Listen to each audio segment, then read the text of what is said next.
Hold on to your hats, Gold Rush fans. Season 15 ended with a bang, and we're not just talking about frozen pipes or busted belts. The Beets family pulled off one of their biggest seasons yet, and Kevin Beets? He might have just cemented himself as the next big mine boss of the Yukon. Let's break down just how much gold they pulled in, how Kevin did on his own, and why this finale had fans cheering. So, how much gold did the Beets family really dig up? Did Kevin's solo operation at Scribner Creek pay off? And what did Tony Beets have to say about hitting a record after 4 decades in the mining game?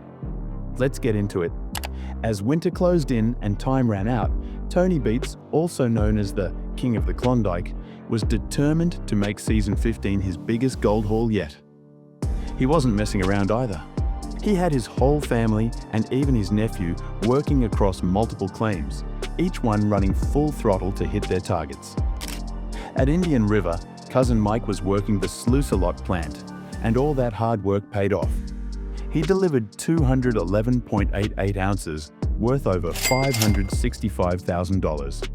Over at Paradise Hill, Tony's son Mike was running the trommel and brought in even more, 228.07 ounces, raking in over $600,000 worth of gold. And let's not forget about Monica. She was handling the Harold Wash plant, which was brought in to rework old-timer tailings. Even though it ran for just a few days, it still delivered 46.56 ounces, valued at about $124,000. When the snow started falling, the Beets family gathered for their final weigh-in. The numbers? Absolutely massive. Their total gold count came in at 5,777.12 ounces. That's more than 777 ounces over their original 5,000-ounce goal. Tony Beets himself said it was the best gold season in his 40-year career. Now let's talk about Kevin Beets, who decided it was time to step out of his dad's shadow and run his own show.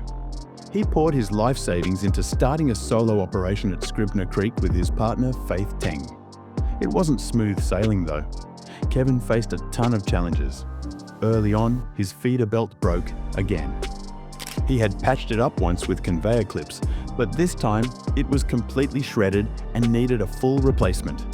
As if that wasn't enough, his crew started shrinking. Both Chase Dreger and Hunter Canning had to leave due to other commitments, leaving Kevin and Faith to handle most of the operation. But Kevin didn't give up. Over just 3 weeks of sluicing, Kevin's team pulled in a whopping 375.80 ounces, worth just over $1 million.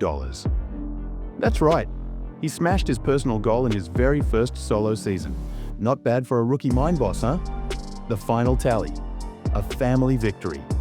Between Tony's team across 3 claims and Kevin's operation at Scribner, the Beets family total gold haul came to over $18 million. Let that sink in for a moment. Over $18 million in one season.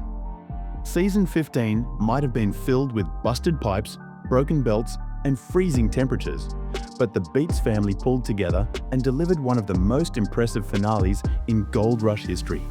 So what did you think of Kevin's first solo run? Do you think he'll continue on his own next season or return to the family crew? And how will Tony top this season's record? Let us know your thought in the comments.